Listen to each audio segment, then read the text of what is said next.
Ok, good. Merci à ceux qui sont là d'être là. Il n'y a pas grand monde. On va le faire en anglais quand même parce qu'il y a des gens qui sont connectés sur le live et on vient de lancer le live. Donc on va jouer le jeu. Et puis ce sera, on l'espère, revu et ça lancera des discussions et des collaborations peut-être entre les différentes équipes, entre les différents entraîneurs sur ce qui peut se faire autour de la partie scientifique. Du coup, je switch en anglais pour le live. So thank you everyone to be here. Thank you for the ones that are in the live connected. We will try to do the first sports conference presentation during European Cup. So during the European Bouldering Cup that we have today and we had yesterday for the quali in Chambéry in France. And we will have today 4 presentations. So we'll have a presentation from Baptiste Morel-Prieur, which is an associate professor in the LIBM, which is the lab of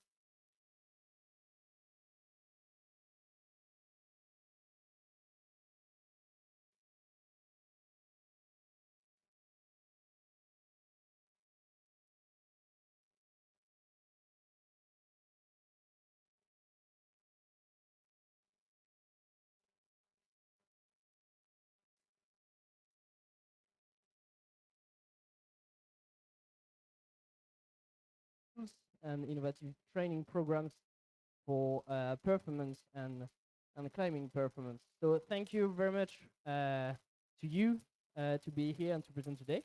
And we will start now because we're a little bit late. So we'll start now with a presentation of Baptiste. Thank you, Baptiste, to be here.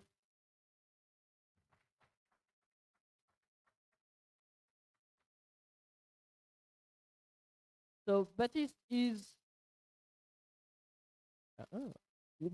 an associate professor in the lab of biology of motricity here in Chambéry. He's working on a different topic, and if I'm right, because I'm working in the same lab as you, he's working on biomechanics and how can we profile force, velocity, and endurance in lots of different movements on muscle, on animals, and he will speak about that, I'm sure about it, and to how can we develop and use that for climbing, if I'm right.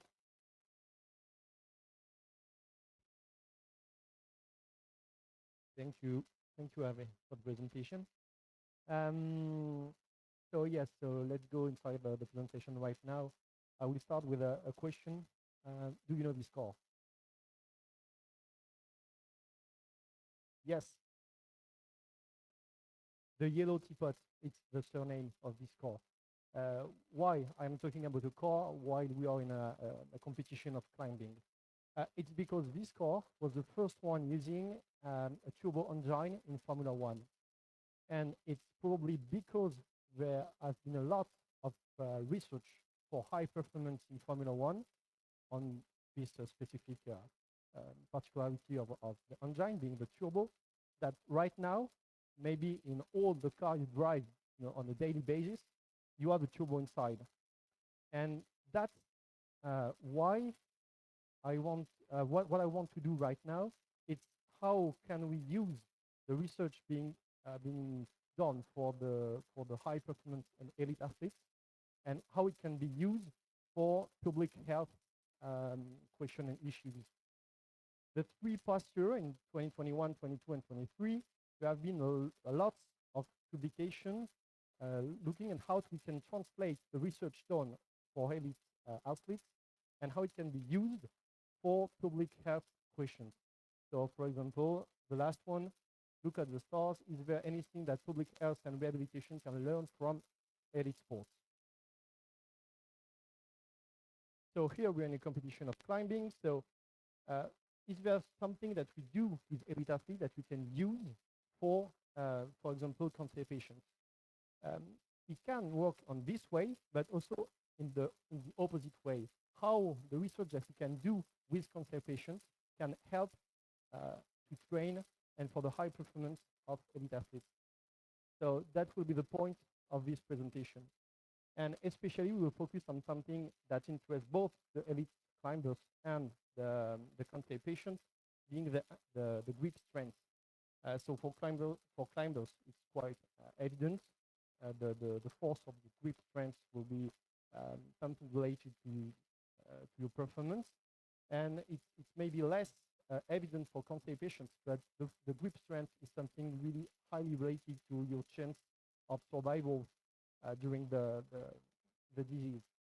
And there is a lot of research done with this kind of population, and there are some tools that we can use coming from health questions that we can use for performance. So let's start with performance. So the grip strength is a performance factor in climbing. Here you can see a correlation between the grip strength on this axis and your level in climbing. The more your grip strength is high, the higher your level in climbing is. But it's not a perfect correlation. For men, it's only 30% of the explanation of your level that can come from your grip strength, your grip maximal strength. Interestingly, for women, it's a bit higher. I don't know why. You can discuss about that later. So this is only the maximal grip strength. But is climbing a competition of maximal grip strength? The answer is evident, and it's no. Let's talk about two disciplines of climbing. The first one, so the one why we're here today, the boulder climbing, and the other one, the difficult climbing. It's a bit different, but let's start with the boulder climbing. It's higher intensity, but lower duration, tens of seconds, minutes, and repetition of boots of tens of seconds. And for the difficult climbing, the intensity is a bit lower, and you have higher duration of several minutes. So what we can see in both of these disciplines is that the duration is not only a few seconds of maximal grip strength, but it's a few tenths of seconds, minutes, or several minutes. So climbing is more a force endurance sport. So that's probably evident for most of you in this room, but it's important for the rest of the presentation.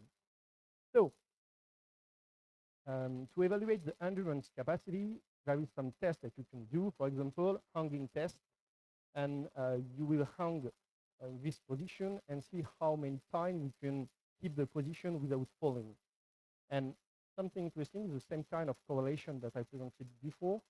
The figure hand duration in seconds is really highly correlated to your level of climbing.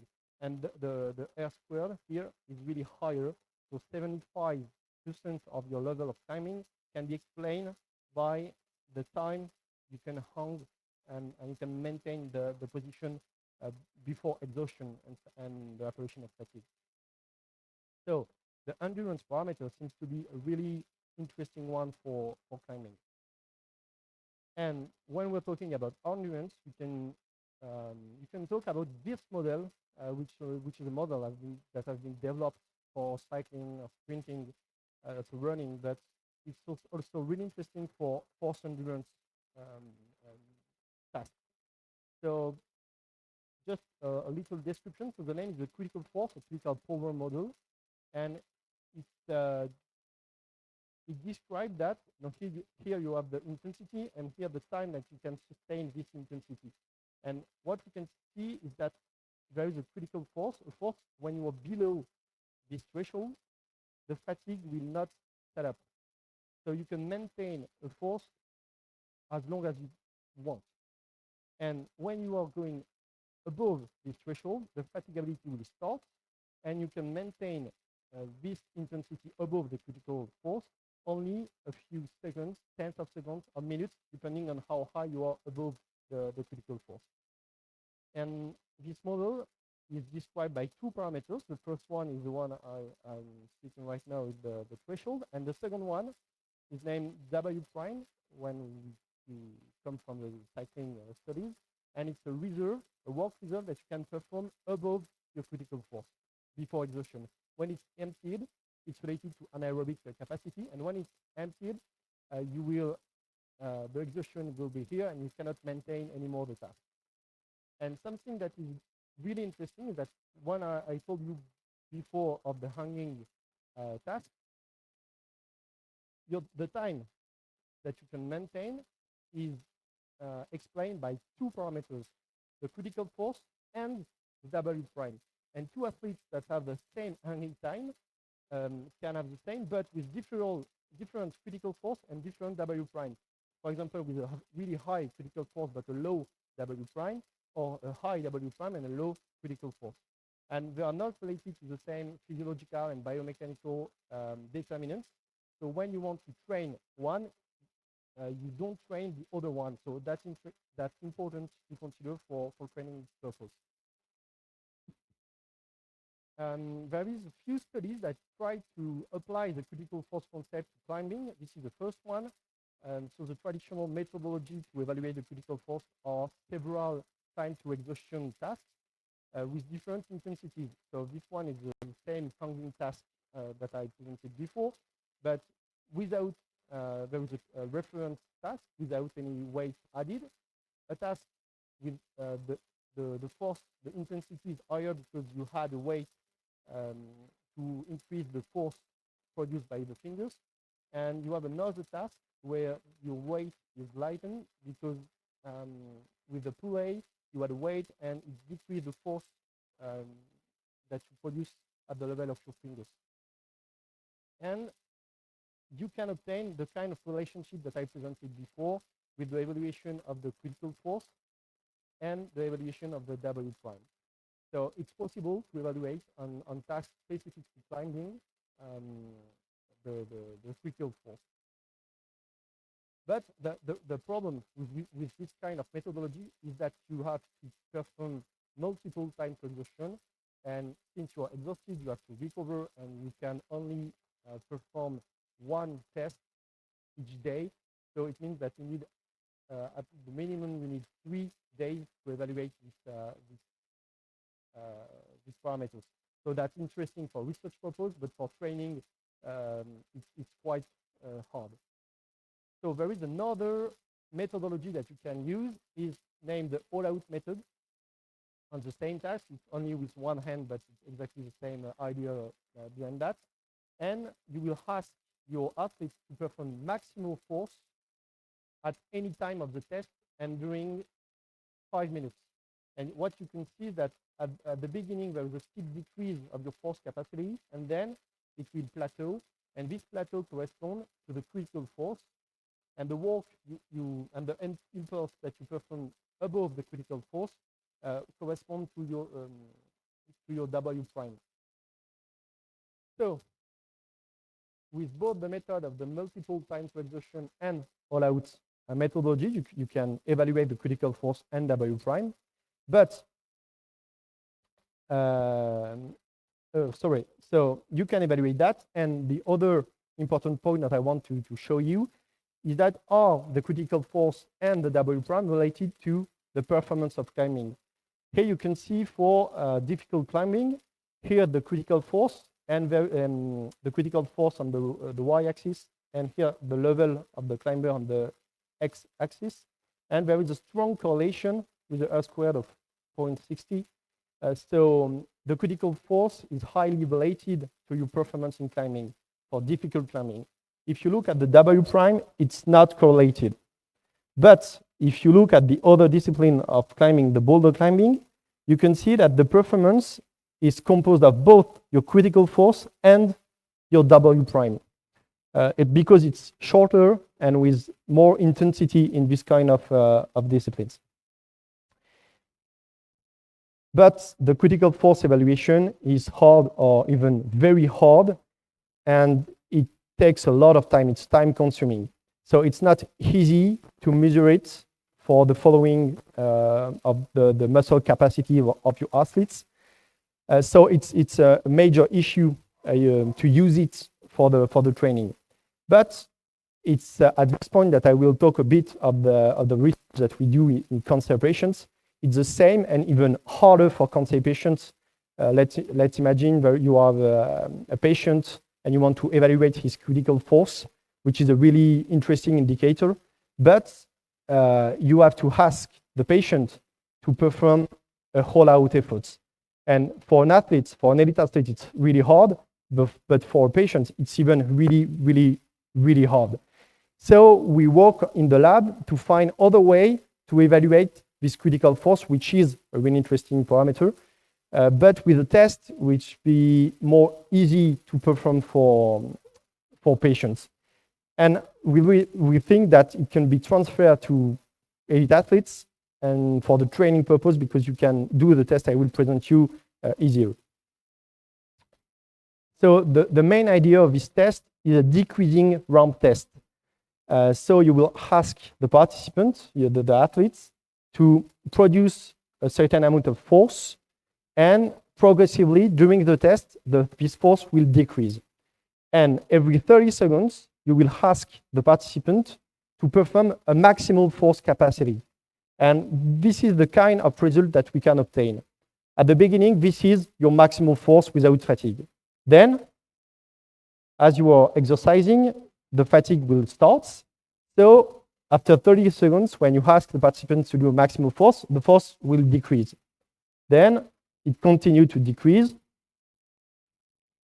And at a very specific point, it will start to recover. So here, the maximal force decreases, and then it recovers. Since the critical force is a fatigability threshold, above it, you will fatigue, and below it, you will recover. It's easy to determine the critical force using this kind of test. So here you fatigue, here you recover. So at this specific point, here is the critical force. And I will not go further into details with our mathematical approach, but we can also, with this kind of test, estimate the W prime parameter. And we validate this kind of test in hand grip, especially for the cancer patients. But we think that we can use this kind of test for climbing, and that it can be interesting. And I will end with the last slide. So as we developed this test, it was a new test, so we have to name it, and we choose to name it raclette, which is ramp above critical lowering exercise test, but also because it's a famous dish here in Savoy. For those who don't know this dish, you can try it after the competition, and I insist after the competition, which is a melt cheese that you put on your potatoes, and it's really a really good one. So this is a raclette test that comes from Savoy, and I will end on that. Thank you.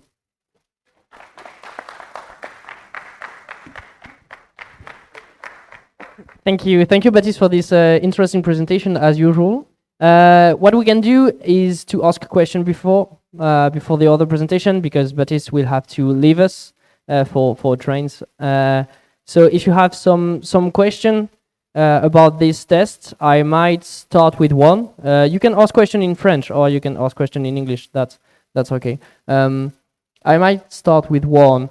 So with these methods, we can test athletes without asking them to do all-out efforts. But the question I imagine for athletes and coaches is it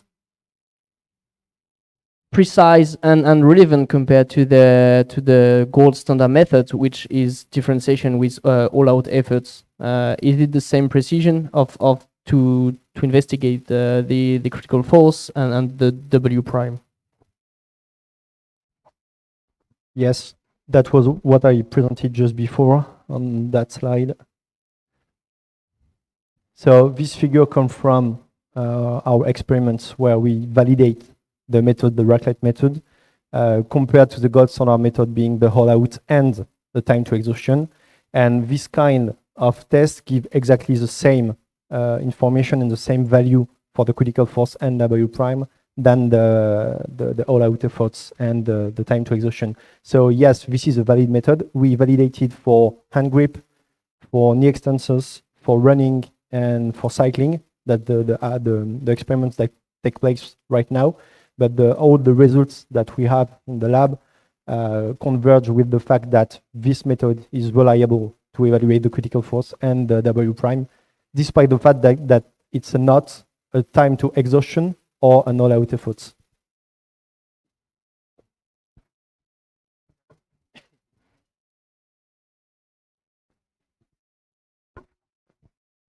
Thank you for your presentation, and thank you to the Chambéry Club Escalade to make some science presentation. It's very very good, I think.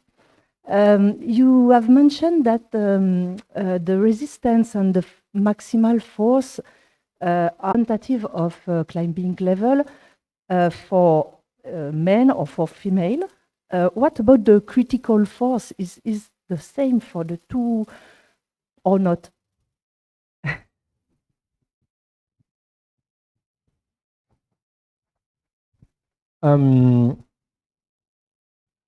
Usually, I don't have data coming from climbers, but what we observed usually when comparing men and women is that the critical force of women are closer to their maximal force. So there is a bigger difference for men, which have usually a high maximal force and a lower critical force relatively to their maximal force. And for women, generally, usually it's closer. And I think that it's one of the explanation of why the women have a higher correlation between maximal force and performance level than men. It's probably because their maximal force are more representative of their endurance force, while it's not the case for men. So I don't know if it answered to your question, but yeah, thank you. I have a second one, if I may. So the question is it the critical force and W prime used in other sports to investigate, for example, if you have a decrease, it's close to the burnout of training or it's close to the injury? Because if we have a simple and practical way to investigate it, can we use it to stop or to decrease the load of training just before the time that we don't want to go further?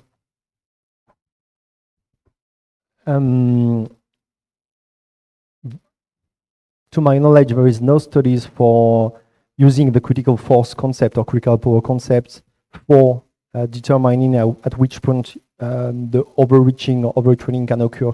But it can be used within a training to calibrate your training. Using the critical force and W prime, you can estimate how many series, how many repetition, and at which intensity you can perform it. And for example, in cycling, it's really developed. And I think that we could just transfer what exists in other disciplines in climbing, because there's a lot of researches and a lot of papers showing that is interesting for different sports. It was not actually possible to do it for climbing because there is the cyclist have a power meter, so you can estimate during his training or during evaluation how much power he can produce, etc. But for climbing, it's not easy. But I discussed just before with the guys from what the name of the board? Smartboard. Thank you. Which is typically a device that you can use to evaluate the force. So now that there is some devices existing, you can evaluate it and you can use it for training. So that's a perfect link for the other presentation. So thank you very much, Baptiste, again for this presentation. We will have the next presentation from Julien. So, yep.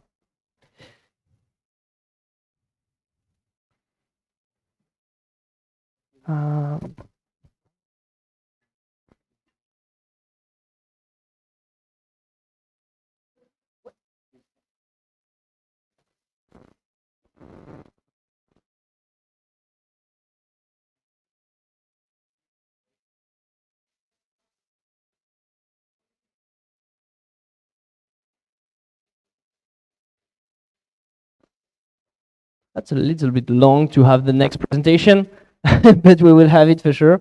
Okay, perfect. So, nice. We'll have the presentation from, I think it's working well. No? Yeah. Okay, we have Garrett. I will just allow him to enter.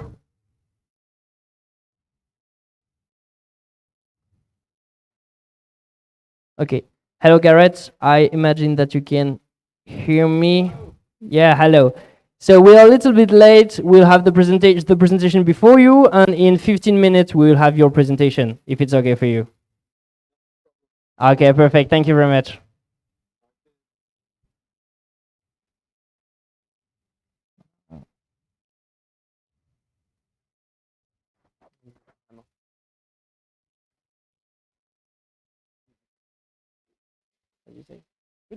Okay, perfect. So we have a presentation from Julien, which is a physiotherapist. He's working a lot with our climbers here, with our elite climbers that you probably know from Chambéry. So thank you for being here and for presenting the protocol that you did and what you try to do with our athletes. So thank you very much, and time is yours. Thanks a lot. Hello, everybody. So I will speak about the pulley injuries and rehabilitation,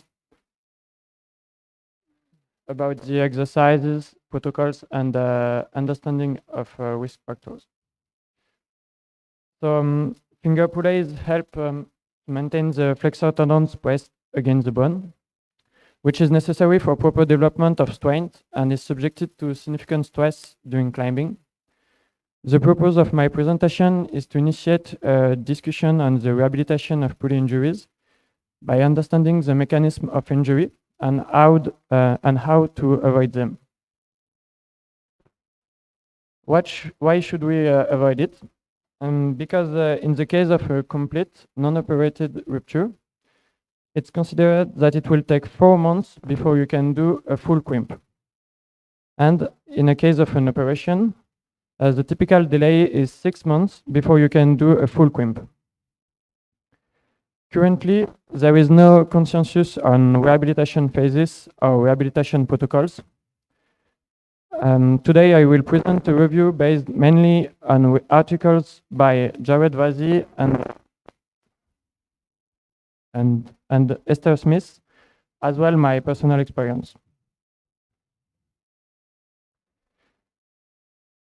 Traditionally, rehabilitation is divided into 2 main phases. A first phase of functional rehabilitation, where the finger is at rest with a thermoplastic ring, and a second phase of remodeling.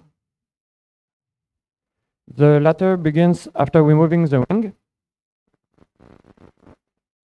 The third phase begins after removing the rings and consists in exercise of progressive loads and a resumption of climbing with the focus on gradually increasing the constraints exerted on the pulley. The functional rehabilitation or rest phase is crucial for the pulley to heal as close as possible to the bone. If this phase is not respected, optimal healing cannot be expected, and the pulley will not be able to fulfill its function of holding the tendon without bowstring. During this phase, which typically lasts 45 to 60 days,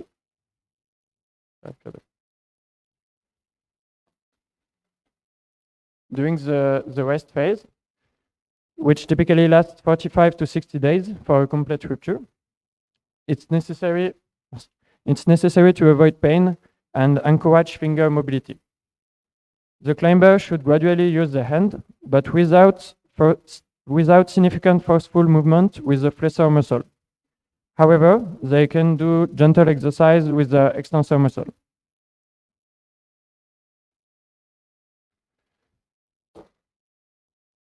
The rest phase is also the perfect time to explain to the climber the injury, how it happened, and the different risk factors involved. Indeed, identifying the factors that led to the injury and making the climber understand them is crucial in order to avoid future injuries. Lack of progressiveness in training intensity, poor warm-up or lifestyle habit, lack of sleep, excessive training, not listening to one's body are some of the many factors to consider. During the warm-up, the best exercise for pulley is probably the so-called 5 movement. described to promote the sliding of the two flexor tendons, reduce friction, and therefore reduce the risk of injury. So here is what it looks like. I repeatedly change these different positions quite slowly and with the greatest possible amplitude. It's much more effective to do this exercise than a simple opening and closing of the end to promote the sliding of the two flexor tendons. Besides, eccentric movements of the flexor muscle are more prone to pulley injuries. Eccentric movements correspond to a force opening of the fingers between the full crimp and the open end position. This type of effort can occur, for example, when landing in full crimp position during a dynamic movement. You need to be aware of this in order to minimize these movements. Avoid repeating intense eccentric finger movements and develop contact strength. If you have a significant contact strength, it will allow you to limit the eccentric phase.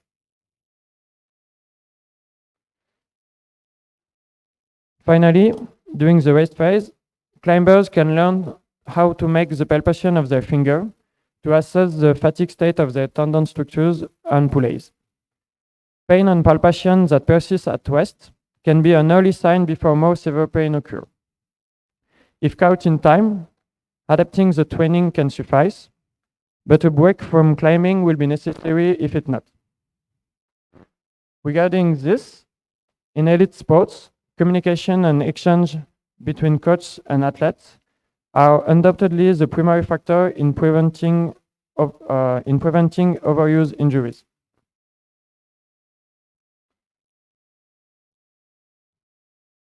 The rehabilitation phase, the remodeling phase, begins after removing the ring.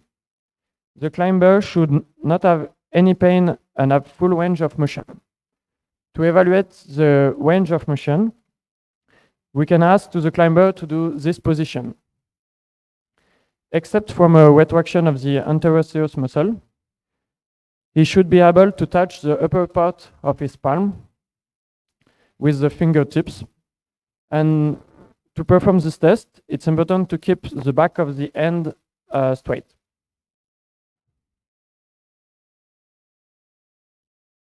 During the protocol I will explain to you on the next slide, it's customary to perform static and progressive exercises from the option to the half crimp position to the full crimp position, passing towards the half crimp position. To do this, a precise tool such as a smart board, a force sensor, or failing that, a balance can be used. With these tools, climbers can have a feedback and make exercising fun.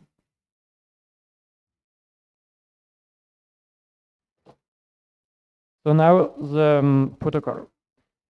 In the protocol described by Dr. Smith, suspensions are performed with both hands, 10 seconds at a time, repeated for 3 to 5 hangs with 3 minutes of rest in between. The patient should not experience significant pain. Simple discomfort at the end of the exercise, which quickly disappears, is however expected. No stiffness and no decrease of range of motion. Evaluating the pain is very important to determine the workload.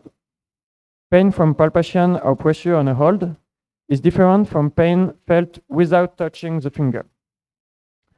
Palpation pain may persist, but painful sensations in the finger should quickly disappear. On the protocol defined, the patient can easily reproduce them at home using a hinging board.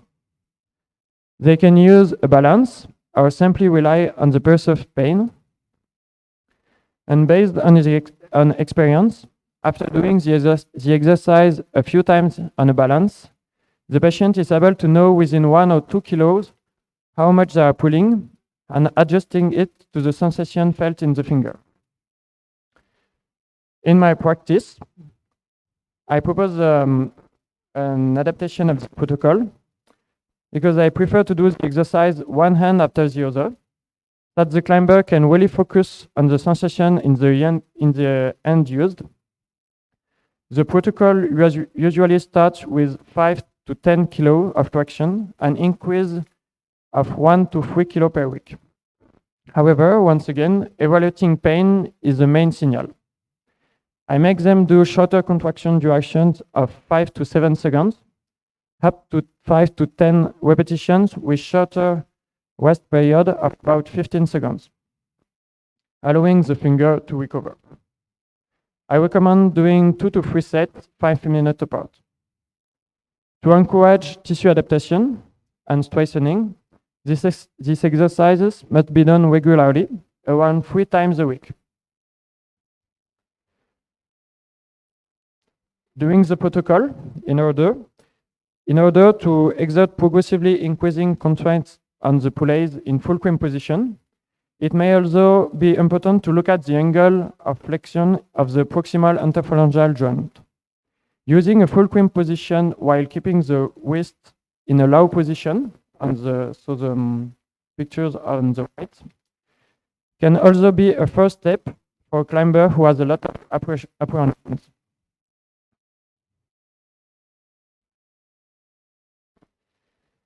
Moreover, these protocols are only described statically, which, in my opinion, is their main limitation. Injury mostly occurs during dynamic movements, so it's important to consider this to avoid injury recurrence. At a minimum, before allowing the climber to do dynamic exercises, effort with a exercise with a sense of speed should be proposed. Moving quickly to a weight while keeping the fingers engaged and avoiding an eccentric finger movement. This can be done progressively. At first, by already having the fingers on the hold, and then by arriving on it quickly. Additionally, this protocol are described on horizontal holds, far from the varied movement encountered whilst climbing. It seems logical to perform this type of exercise in different positions and with holds at various inclinations. However, we know that the eccentric efforts can still occur during climbing. Therefore, it's legitimate to wonder if we should not include control eccentric movements in rehabilitation protocols. In this case, the notion of progressiveness is even more important. This year, a French student, Grégoire Arnal, wrote a thesis proposing to compare a rehabilitation protocol with eccentric exercise versus static exercise. But to conclude his work, he must be tested on injured climbers.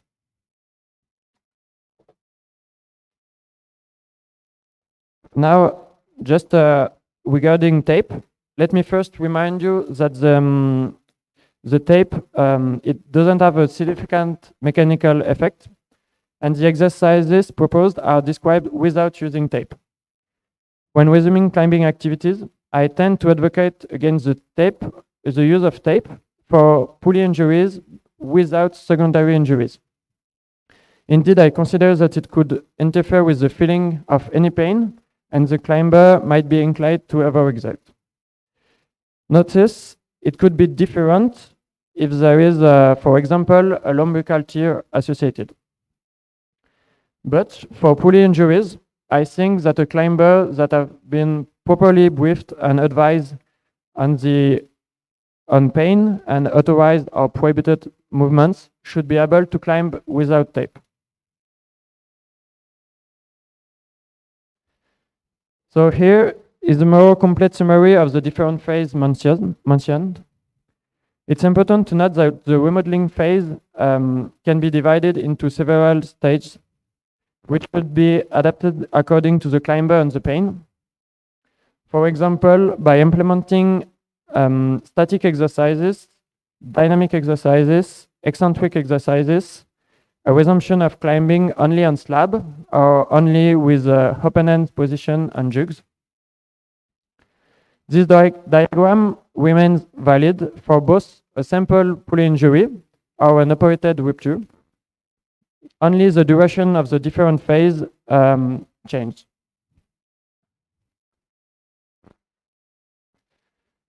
So there is no consensus yet on pulley rehabilitation, but there are principles that are relatively easy to implement in rehabilitation as well in prevention. In the case of elite climbers, it's even more important to take into account the dynamic movements and eccentric stress that can occur on the fingers. We cannot avoid the full crimp position during climbing, but we can adapt to it progressively. And we cannot completely avoid eccentric finger movement, but we can learn to control them better. We cannot avoid all risk factors, but we can avoid accumulating them in the same training session. And by understanding them, we learn to manage them. So thanks a lot for your attention. If you have any question, I can try to answer. Thank you, Julien. Thank you very much for this presentation. Very interesting. Do you have question for rehabilitation or for your practice of climbing? I might start with one. You suggest to use eccentric movement for rehabilitation, but in the mind of a lot of people, eccentric is very stressful and dangerous, and you can have injuries with exercise in eccentric movement. So why is it something that we can use without adding more stress on the article, on the fingers?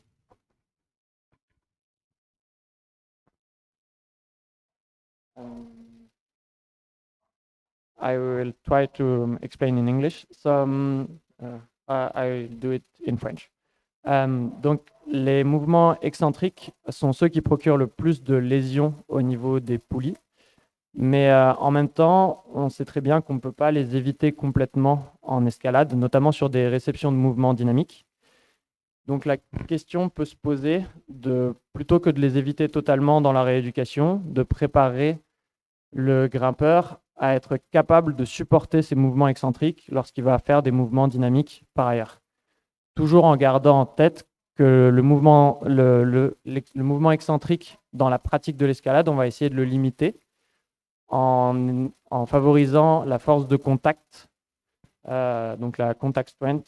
La force de contact consiste à être capable d'arriver sur une prise en contractant de manière assez forte et immédiatement ses muscles fléchisseurs pour ne pas avoir le mouvement excentrique et le mouvement d'ouverture des doigts qui est plus lésionnel. Mais donc dans les exercices, la question peut se poser pour que le grimpeur soit plus prêt à supporter ce mouvement excentrique, de l'inclure dans les exercices de manière très contrôlée, en étant progressif sur la charge et sur la vitesse des exercices. Charge faible, mais toujours dans un mouvement excentrique. Pied au sol.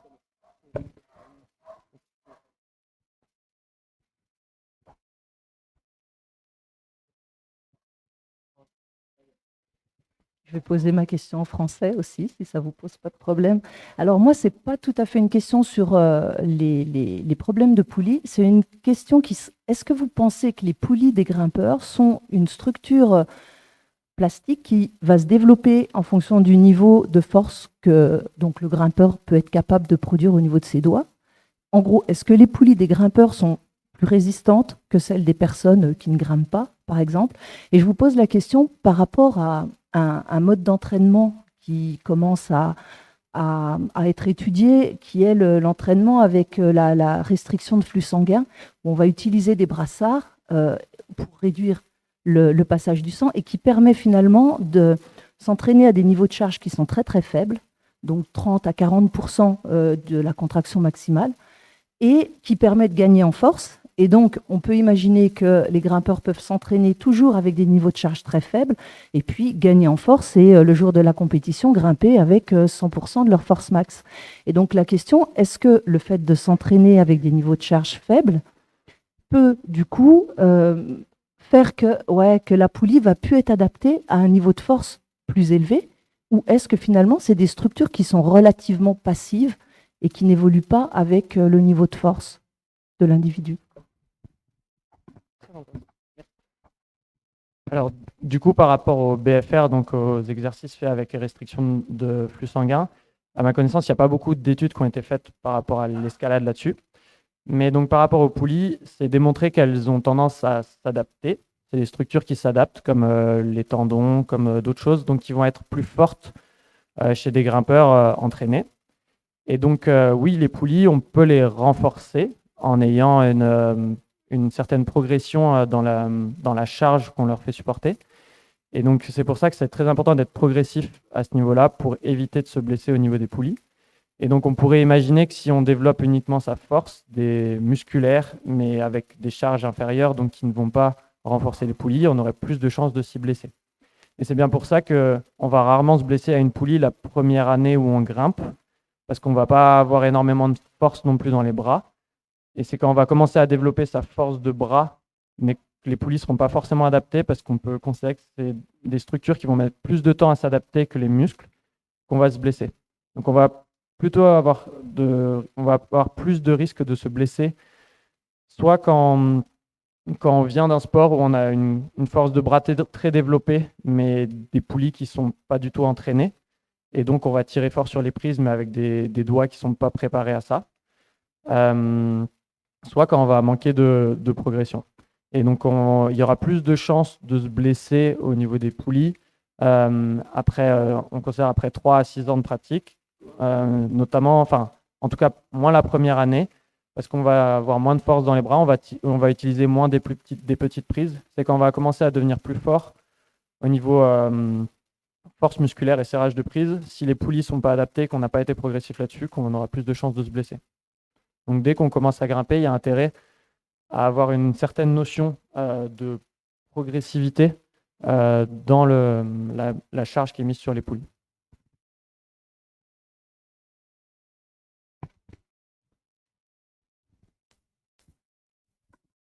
Moi, j'avais une question sur est-ce que l'amplitude de flexion de la dernière phalange, ça entre en jeu dans la performance en position arquée et ou dans les facteurs de rupture de la poulie?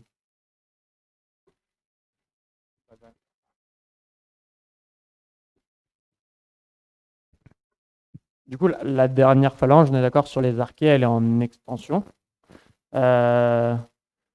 Alors, à ma connaissance, non, il n'y a aucune corrélation avec la position de la dernière phalange.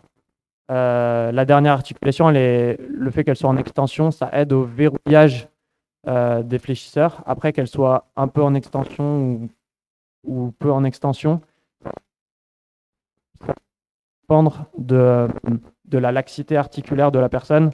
Une personne parce que c'est une tenue passivement que activement par l'articulation. Et donc, vu que cette articulation, elle est tenue passivement, en fait, ça dépend de l'angle d'extension de la dernière phalange, il dépend de la laxité de chacun. Et c'est pas vraiment une question de force. Mais le fait que cette articulation soit verrouillée en extension, c'est ça qui permet de développer une plus grande force sur les fléchisseurs au niveau de la première articulation. L'angle dépend plutôt de la laxité des grimpeurs et c'est pas la forme ou avec le risque de blessure à ce niveau-là.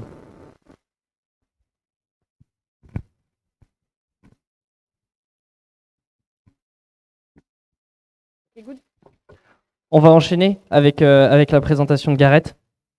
So I will switch again in English for you, Gareth. Can you hear me well? Yeah, I will put your mic for everyone, so you can share your screen if you want.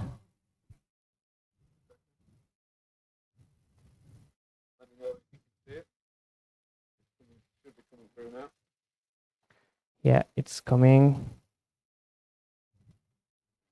Okay, yeah, perfect. Good. I will try to put the camera for you. So thank you, Garrett, to be here. So Dr. Garrett Jones is a course director, MSc Sports and Exercise in Medicine.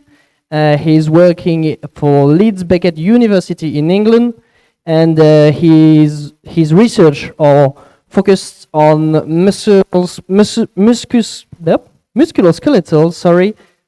Yeah, exactly. Thank you. Musculoskeletal and orthopedic sports injury, and more specifically in climbing.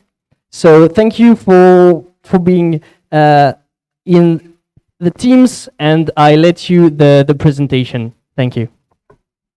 Okay. Hello, everybody. I hope you can hear my presentation, and I hope you can understand my English. I am from the north of England, so we speak slightly differently. So my presentation today, or first I should introduce myself. So I am a physiotherapist by background. I work at the university in Leeds, and I have a specific interest in climbing related injuries. And recently we've been focusing our attention on growth plate fractures in adolescent climbers, so in teenage climbers. And the term that we now use for growth plate fractures is periphyseal stress injuries. And the reason for that change is that not all stress injuries are fractures. And hopefully I can show some slides that will demonstrate that. So working in academia and at a university and in research, you're never alone. So I do work with a wide team of researchers, both from the UK and abroad. So we've done some recent work on growth plate problems and growth plate stress injuries. So I'll just introduce some of our team. So top left is Rowena Johnson, and Rowena is a consultant radiologist.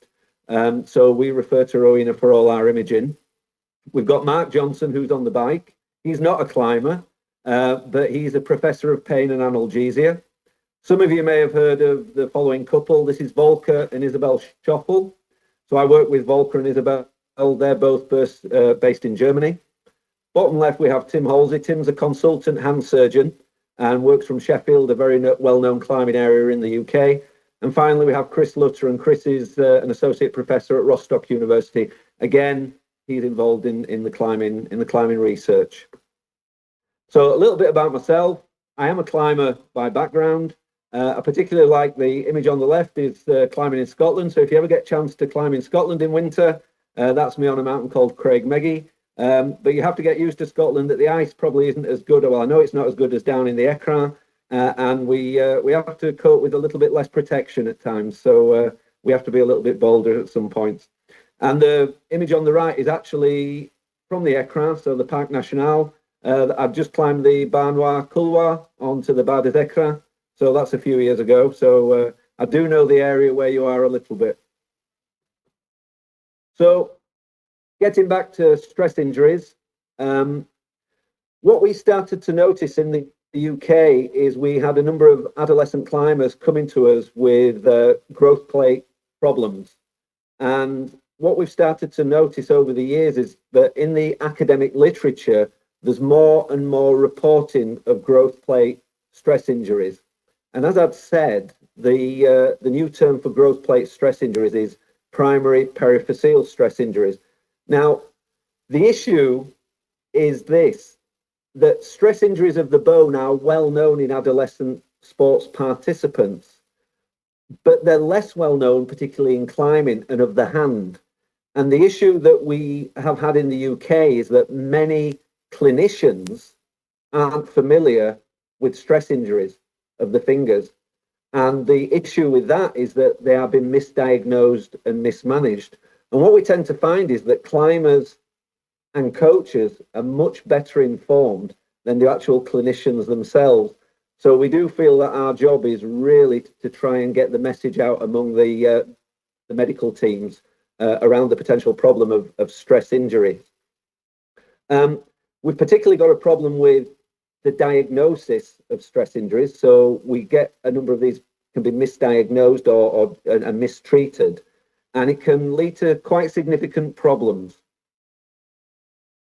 So just a little bit of background is that what you get is that when people enter their peak velocity growth phase, you get rapid cell division, elongation of cells, and eventually maturation of cartilage cells, and they calcify into bone, and that's just normal. But what happens is if you subject the body or particularly parts of the body to stress, you can interfere with the blood supply to that area. And if you interfere with the blood supply to that area, then you can start to get stress reactions that could eventually lead to fractures. So apoptosis is programmed cell death, which is normal for a growing adolescent person.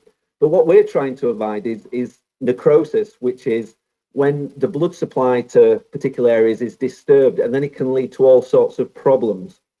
So we know that the hands are skeletally mature around the age of 16. So it's, you don't really get growth plate problems much after that age. But what we do know is during that peak velocity growth, that's when we seem to see the most problems with stress injuries of the physis in adolescent climbers. So what you're getting is a lot of cell change. It's usually coincides with the period that the climbers are doing lots of intense training. And the first thing they notice is pain on the dorsal aspect of either their middle or ring finger around the site of the insertion of the central slip of the extensor tendon, so around the proximal interphalangeal joint. Now, our job is really, at the university, we wanted to try and understand, well, how widespread is this sort of problem? And we've done a number of reviews before. And really what we want to know is, do we have a problem with growth plate fractures in the actual number, the incidence and the prevalence of these? And what seems to be the issue around them? How are they being caused?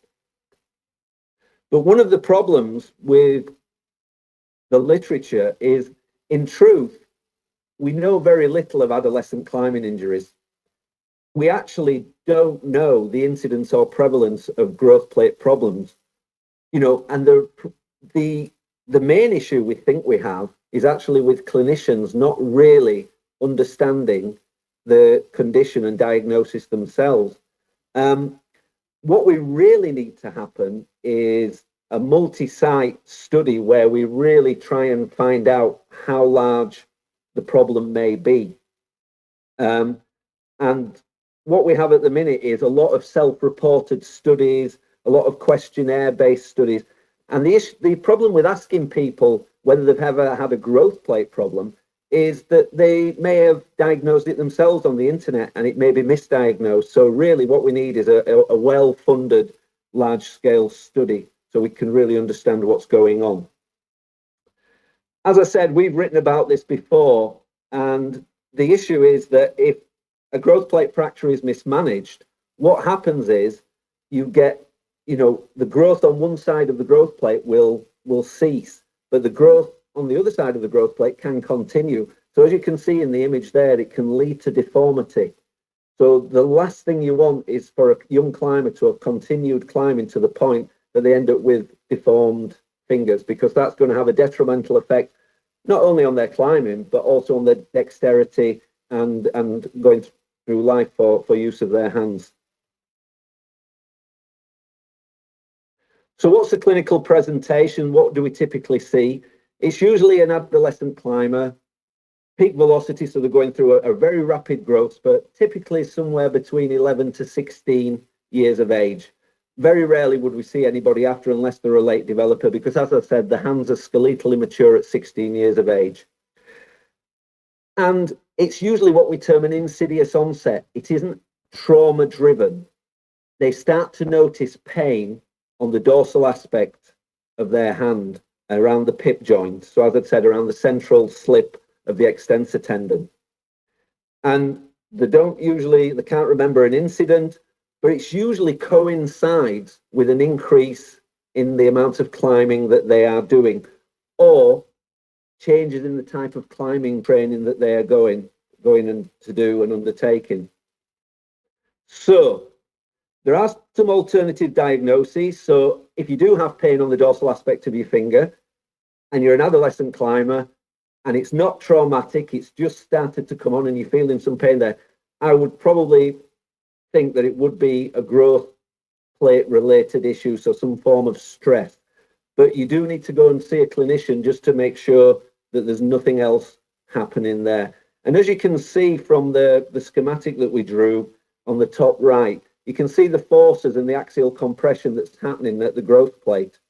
And you can just see that little split in the growth plate, which indicates where the fractures usually are. And this is why they get pain on the dorsal aspect of the proximal interphalangeal joint. Now, the problem with pain is that anybody who partakes in sport, and in particular climbing, are used to their fingers being sore. So it's not uncommon for a climber to complain of sore fingers.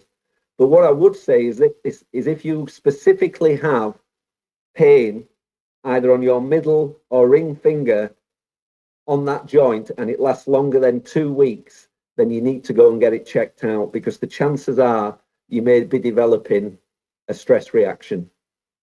So there's a lot made of pain in sport, but just remember that the role of pain is to alert the body to possible tissue damage or actual tissue damage. So if the pain is there for longer than 2 weeks, make sure you go and either see a clinician, physiotherapist, but somebody who understands climbing related injuries. Now, what we also know, apart from the diagnosis, adolescent climber, pain on the dorsal aspect, middle and ring finger, increase in athletic load, we all use some imaging techniques. And there are some problems with the imaging techniques I'd like to make you aware of. We would normally take an X-ray, and that would be our modality of choice. And you can see the image on the right here where the cursor is, you can see the fracture showing there. But not all growth plate fractures, you can see them on an X-ray. So if you're a young climber with pain in that region and your X-ray comes back negative, then you should actually request a magnetic resonance imaging scan, because you can clearly see the one on the right there. You can pick up the damage on the MRI. So although we use X-rays, in certain cases and in certain images, we don't always see a fracture. You can use ultrasound, but it's not widely used at the minute, and you really need high resolution ultrasound scanners and an ultrasonographer who really knows what they're looking at. But I think in years to come, as the ultrasound devices get better and better, I think we'll find that ultrasound will be our modality of choice, but not yet. We can also use CT scans if we need to get some sort of different imaging. Now, the most common presentation that we've seen, or certainly is in the literature, is a type 3 fracture, and I'll show you an image of that in a minute. But I just wanted to point this out here, is that sometimes we get stress reactions that are just a widening. So if you look at this image here from Andre Schweitzer's group, you can just see the widening there of the growth plate at the top. And that's probably the first indication you'll get of somebody having a stress reaction. And then as you can see, if they continue to climb, you get a fracture through the physis and through the growth plate here. And then you can see as it's been allowed to heal, it starts to return to normal. The consequences are here. If somebody continues to climb on a very painful, damaged finger, then you can get problems of osteoarthritis quite early, which you really want to avoid at all costs. So, what do we know so far? It's usually an insidious onset, so you won't remember a traumatic event. It is linked to high repetitive training load. So what you've got to remember is that the mechanical tolerance of a young person, a young developing skeleton, is not the same as an adult. So if there are any coaches out there, just be careful of too much repetitive training. We think a variety of training on a variety of climbing holds is probably, is definitely the best thing to consider. We do know that there's more periphyseal stress injuries reported in male athletes. It may be something to do with testosterone, we're not exactly sure, but we also know that many of the male athletes are partaking in very, very high load campus boarding sometimes. And if you're doing that on a young age, you are putting a lot of force through the growth plate. It tends to be associated with overuse of the crimp grip. So as we've said, use a variety, semi-open, open hand techniques. And we also know that this is the traditional grading system for growth plates. But actually, we know that stress injuries can appear more subtle than a fracture. So we do know that we're going to, in future, look to have a better classification system and learn more about growth plate problems. At Leeds, what we're trying to do at the minute, or what we've got set up, we're going to commence a PhD or we're going to advertise a PhD in growth plate problems. And we'll be using some more advanced scanning techniques so we can chart the development of these a little bit better. So how do you manage them? Well, it's not an easy pill to swallow, because what we would say is that you have to stop all climbing activity. So if you've been diagnosed with a growth plate stress reaction, the best thing you can do is to stop climbing, probably for approximately 6 to 8 weeks. Sometimes we tend to use a resting splint. You'd want to take the hand out and do the tendon gliding exercises, which I know the earlier presentation showed. And then you can start to build up again. Now, the only way you start to build up is once you've re-imaged again and you can clearly see there are signs of healing. But sometimes the healing can take quite a while, so you need to be guided by your medical team. For heaven's sake, don't just suddenly decide to start climbing and training again. Make sure that there are clear signs of healing on imaging. And what you want to do, gradual return to climbing, using some open hand techniques, and then just progress through, just like rehabilitation of any sort of pulley injury. You build yourself up slowly. But there is no magic bullet, as we say in the UK. There's nothing you're going to do that's going to cure this. It needs time to settle and time to heal. So in conclusion, we know that repetitive load is the primary stimulus. And the problem with climbing is, how do you manage load? How do you measure load? How do you dose somebody's training so you can give them a certain amount of load? It's really difficult to do. So that's where the coach's experience and expertise is really important. The thing we're trying to avoid is, as the image I showed earlier, if you get premature closure of a growth plate and you get stoppage of growth, then it will lead to a deformity, and that's the last thing anybody wants.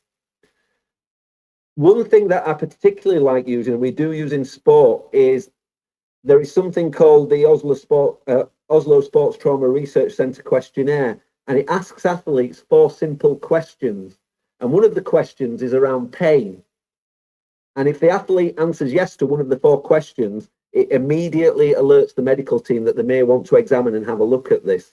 So I think climbers could particularly benefit from using this sort of questionnaire, because many competitive climbers around the world, or certainly they only come together periodically, and they don't have medical support with them all the time. But we quite like to use this sort of questionnaire because we just send it out weekly to climbers and they send it back. If the answer is no to the 4 questions, fine, we don't bother contacting them. But if they do say they've got pain or they're having to modify their training because of a problem, then it immediately alerts us to the fact that we will keep an eye on it and just see what's happening. We've published a review on a critical review on primary periphyseal stress injuries recently, and it's in Current Sports Medicine Reports, which is a publication for the American College of Sports Medicine. And we put a treatment and a diagnostic and therapeutic treatment algorithm in there. So this is particularly of use to possibly coaches and certainly clinicians. So it just guides them through on yes, no answers to what to look for if they do have a climber coming through. So what we're hoping to do is to use this in our medical facilities in the UK. So even clinicians who are not familiar with a climbing related injury will have an idea on how best to manage it. And that's the end of the presentation. So if there are any questions, I'm more than happy to take them. So I hope that was okay. I hope it came across clear enough, and I hope you enjoy the rest of your day. Thank you, Gareth. Thank you for this presentation. Might have time for 1 or 2 questions. Do you have time? Question could be in French if you want, and I can translate it. Okay, I can start with 1. So you say that the pain is important feeling, but there is like a large variability a large variability for pain resistance or for pain attention in climbers and in athletes and in everyone. So how can we, do you think this is important, and do you think like the pain tolerance, the pain feeling can move, the level of pain feeling can move with the training, and is it a problem or not? I think, you know, athletes regularly experience pain. So sometimes athletes say, I experience a lot of pain, but there is no injury, which is true. You only, you know, that comes with the territory, that comes with being an athlete. But we're talking about specifically focal pain on the proximal interphalangeal joint on the back of the hand in an adolescent climber, very, very specifically. And I think this is the time that we need to get this checked out.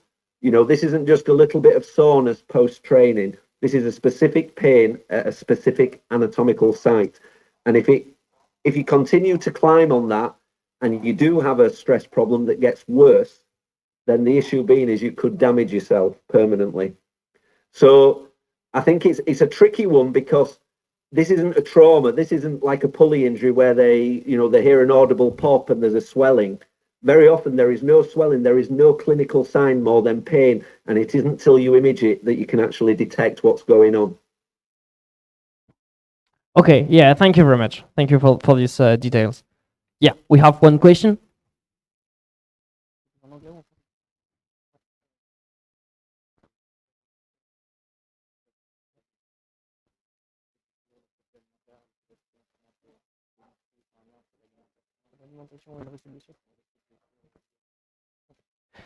So we had a question about the IMC and the weight, the body weight of the climbers and the nutrition. Is there links of nutrition and body weight for the probability of injuries?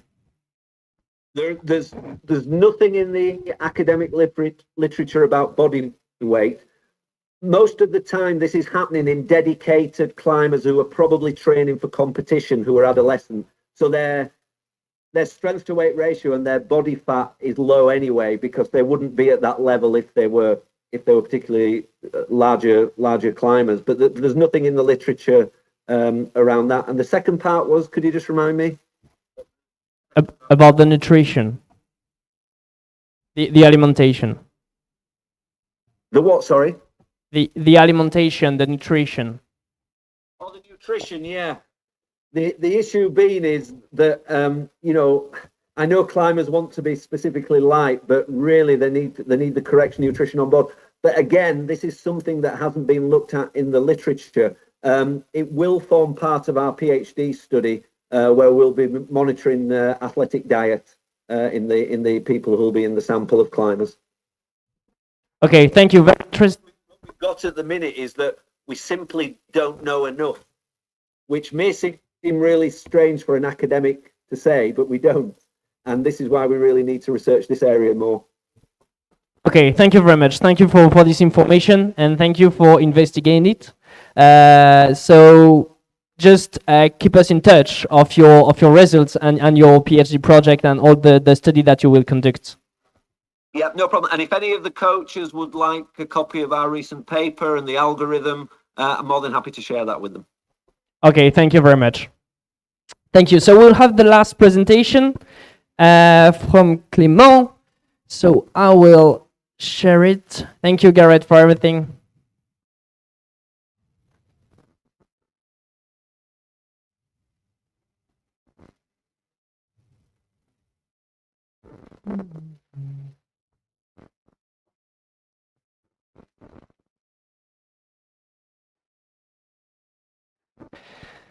So Clément is a mechanical engineer, if I'm right, and he worked a lot on the smart board development, and now he is presenting the result of the study on that smart board. So thank you for being here. You're also an ex-competitor. We know you for that, and you're now an outdoor boulder, if I'm right. Good. Thank you. Time is yours. Thanks, Hervé, and thanks everyone for being here. So yeah, I'm here to like present the result of the study we've done that has been done in Marseille at Aix-Marseille University. So it has been led by Marine Devise, Laurent Vigo, and myself. And so the goal of the study was to know more about the effects of different force intensity trainings on maximal finger strength and fatigue. So we can start as an introduction with a general fact in climbing that the success in a boulder on a route comes from generate finger strength and limit forearm muscle fatigue. So it means that obviously we'll need to improve the finger and forearms capabilities to improve the climbers. So the physiological capabilities of the climbers can be described by like different parameters, such as the maximal finger strength, the stamina, which is like the number of repetitions to exhaustion, and the endurance, which is the level of force which still remains when the climber is exhausted. So it can be shown by the scheme down on the page. And then based on this, we can, if we refer to general principles of training, the intensity of force repeated during trainings should be modulated in function of the targeted physiological parameters. So it means, for instance, that if, like the basic idea, if we train at 100% of the maximal strength, we will improve the maximal finger strength. So to improve the finger strength or forearm capabilities, historically, and some like very classic tools are hangboards or campus boards, but they don't allow to modulate the force intensity. So for this study, we used a smart board, which is a hangboard instrumented with strength sensors, and so it allows to measure the maximal finger strength in Newton or kilograms really easily, and to quantify the physiological capabilities such as stamina and endurance, which I described a little bit before, and to modulate in percent of maximal strength using a visual feedback with an application. We can see it on the picture on the right.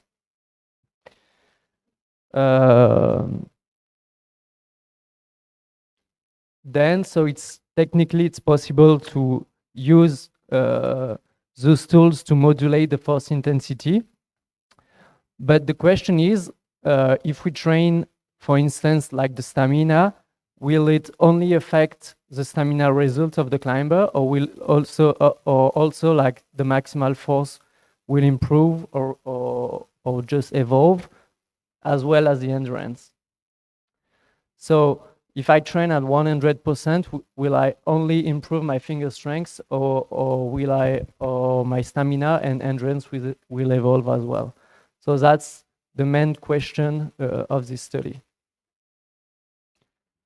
So same for like 80% training, and same again with 60% training. So the objective of the study was to evaluate the impact of 3 various intensity trainings. 60% was aimed to train the endurance. 80% training of the maximal strength was to improve the stamina, and 100% of the maximal force was to improve the maximal finger strength. And then we measured at the end of the study the physiological capabilities of the forearm fingers evolution on the maximal finger strength, stamina, and endurance. So for that, we had 42 subjects participating to the study. So we split that in 3 groups of 14 people. Like this, each group was kind of similar, and the average level of the climbers was around 70 route climbing. So at first, we evaluate them by doing a test. So they had to perform first a maximal finger force test on right hand, then on left hand, and then we were able to sum both of the scores and to get the maximal finger strength. Then they had to do an endurance fatigue test by doing 24 repetitions of sets of 10 seconds hanging at 40% of the maximal strength, and then 6-second rest, and then 10-second hanging again, and so on until they get really tired. And so we can get their stamina score, which is the level they can maintain before the fatigue affects their performances. And then once tired, the subject will now go deep and deep, but the level of strength will still will last at a certain level, and we can call it the endurance level. Oh. So we did that on the first week of the test. The whole study was last for like 6 weeks. The weeks 2 to week 5 were about 2 training sessions per week, and on the last week of the study, we did the same evaluation as the first week. And we had to split 3 groups. The first group was a 60% group. The goal was to evaluate, to train the endurance of the subject. The second group was the 80% group. The goal was to train the stamina. And finally, the 100% group was to train their maximal strength. So the trainings for each group are described there. So we had for the 60%, so the endurance group, they had to perform a 24 10 seconds hanging, 6-second rest at 60% of their maximal strength, and they were doing that 2 times with 6 minutes rest. For the 80%, they had to do a set of 12 repetitions of 10-second hangings and 6-second rest 3 times, with like 8 rest in between the sets. And for the 100% group, so who were training their maximal strength, it was a way less, which is 10-second rest and 1 minute, like 3 minutes rest, and they have to do that 6 times, 2 times with 5 minutes rest in between the sets. So now we got the results after the training and the tests after the trainings. So the results about the maximal strength is that we got significant progression for the stamina group and for the maximal finger strength group. So the 80% and the 100% group on the graph. So the 60% training does not improve significantly the finger strength improvement. So, however, the hypothesis is validated because the goal was to train the maximal finger strength. So this is, and we even got better improvement than literature. And which was not expected is that the 80%, so the stamina group, got significant improvement of their level of finger maximal strength.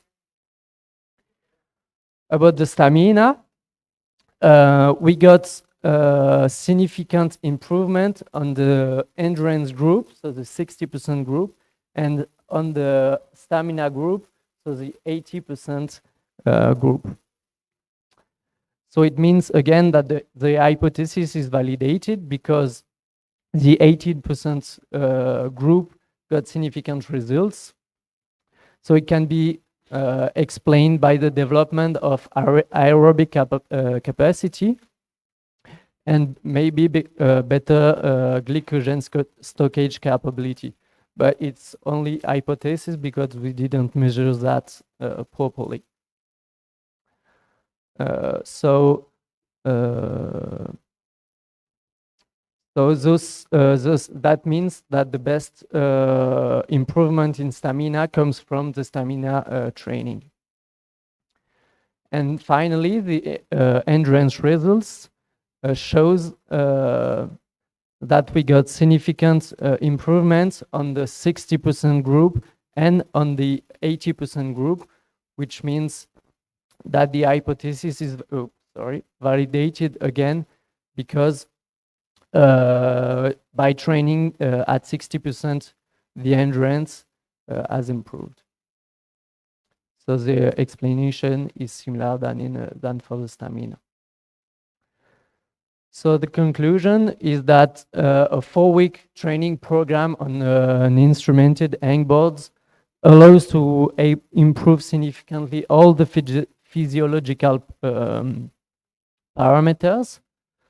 So it's then possible to modulate the intensity of the training and to allow to target specific parameters. So the 100% trainings allow to improve the maximal finger strength. It generates not a lot of fatigue, and it can be completed by other trainings or climbing exercises. The 60% training improves the endurance and the stamina, which is quite logical, and it generates a low force fingers intensity. So it's like quite easy to do in between. It's not super intensive, so it's interesting for after a long rest of period, after breaks or after injuries. And to conclude, the 80% training has the best improvement because it allows to train and to improve the 3 capabilities, such as which are the maximal finger strength, the stamina, and also the endurance. So it's really interesting. The protocol is really interesting because it helps to like improve for polyvalent and different climbing objective goals. So thank you for your attention. Thank you very much, Clément, for this presentation. Unfortunately, we will not have time for questions because we need to prepare the competition. But Clément is here, so if you have questions, you can ask and discuss with him about this protocol. Thank you very much for your presentation again.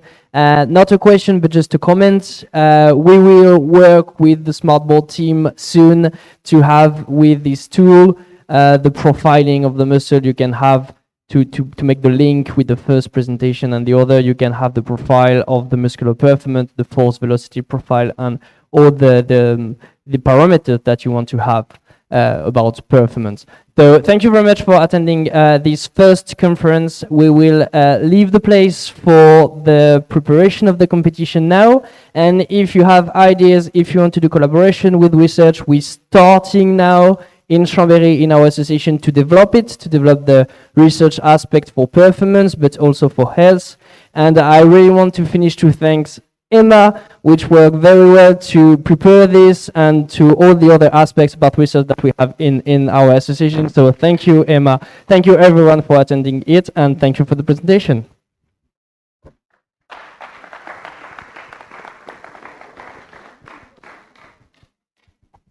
So we'll have to empty the gym to allow the road setter to fix the last boulder. So sorry for that, but you can have beers, you can drink and eat food outside. We'll close the gym for an hour, and that will open at 6 when the isolation will close. Okay? Thank you very much.